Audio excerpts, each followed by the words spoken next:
The word for the day is what. We are talking all things what today on Winning Begins at Home. Thanks for joining us here. I'm glad you're with us. Yesterday, we talked who. I'm going back to my elementary days. I'm thinking about those 5 questions my teacher taught me in first grade: who, what, when, where, and why. And so today we're on to what. And I want to give you 10 questions. I gave you 10 yesterday from who. I think these questions can really help you. Even somebody reached out and said, hey, those questions are very helpful to me. I hope they'll help you as well. I did mention yesterday, if you're listening, if you're watching on YouTube, you probably can take some notes, get a pad out. That's great. But if you're listening on Spotify or your Apple Podcasts, wherever you get your podcasts, really, and you're on a run, or maybe you're in the car, you're going to want to write some of these down. I believe that. And so I hope you'll spend some time today thinking through these questions. Not enough just to hear them one time here.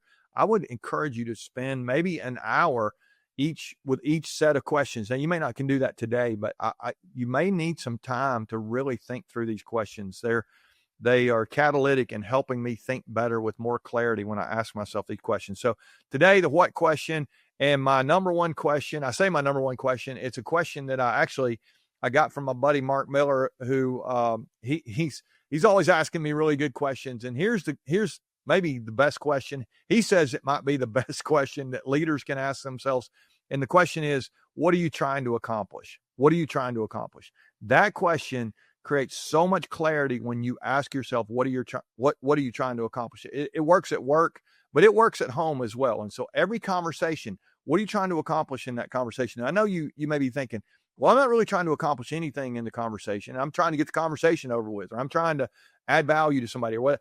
Those are still things that you're really trying to accomplish when you think about it. And so hopefully you're not trying to get the conversation over with. Hopefully you really are trying to speak life into somebody. You're trying to help them.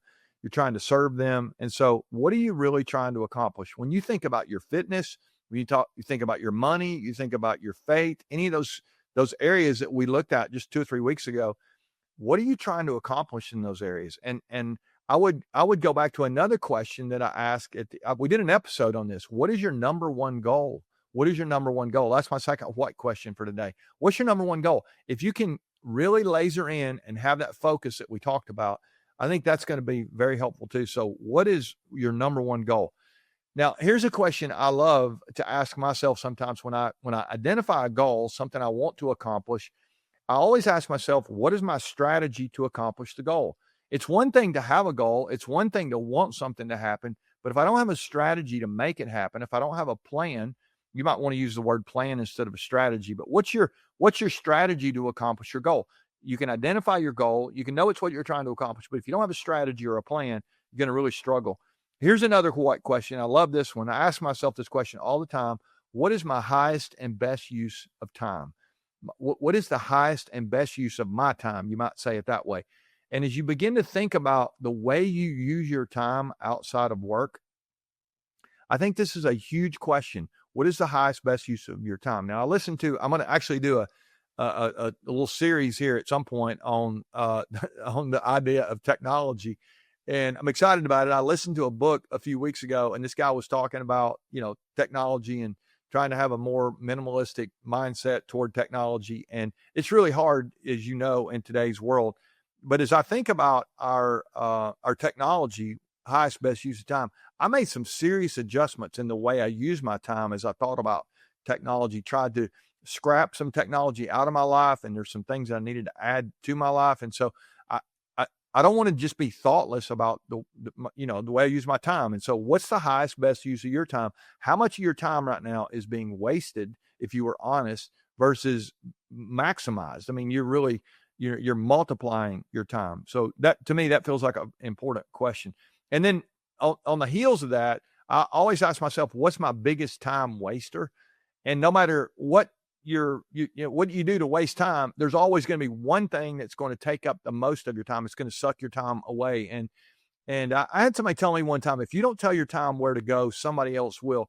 And the reality is, when it comes to technology, or really any kind of media, there is somebody that is always, and I say somebody, sometimes it's an algorithm.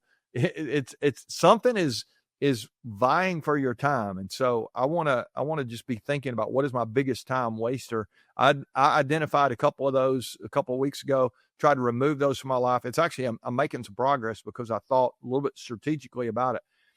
You might ask yourself this question. It kind of builds on what I just said there. What needs to be pruned from your schedule? What do you need to stop doing? You might want to ask it that way. What do I need to prune from my schedule? What do I need to stop doing? It's somebody else could do it perhaps, or maybe nobody needs to do it. I mean, it might just be a waste of time, but maybe it's something that somebody else could do. Remember, we talked about yesterday, who do I need to be developing? Maybe one of the things I can do to develop somebody else is let something go and let somebody else do it. So what needs to be pruned from your schedule? What is it that you need to stop doing?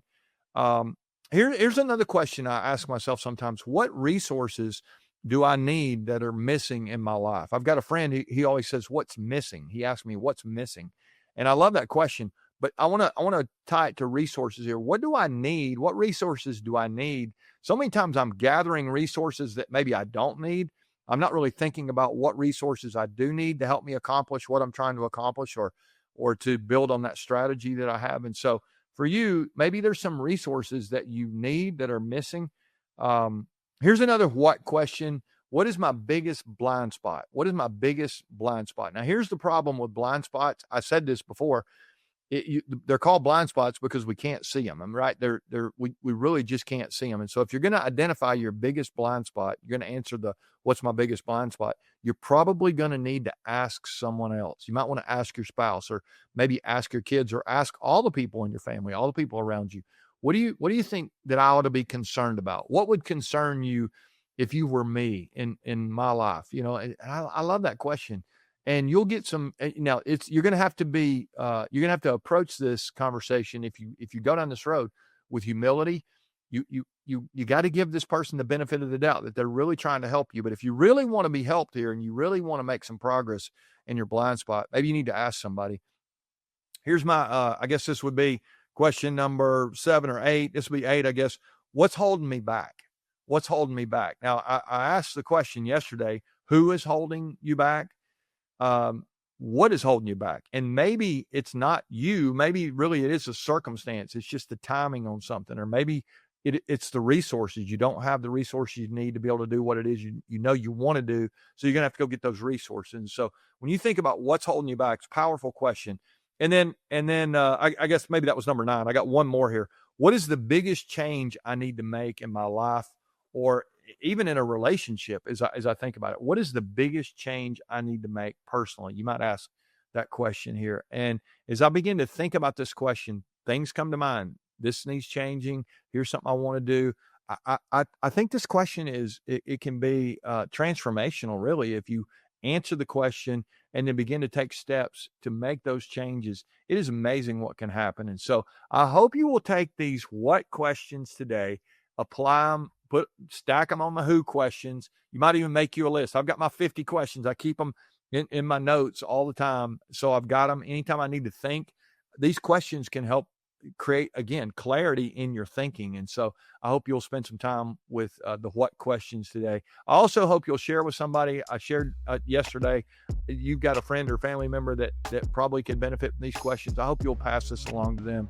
And continue to subscribe, hit the thumbs up, all that stuff helps out. We love it.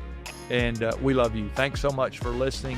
Remember, winning begins at home.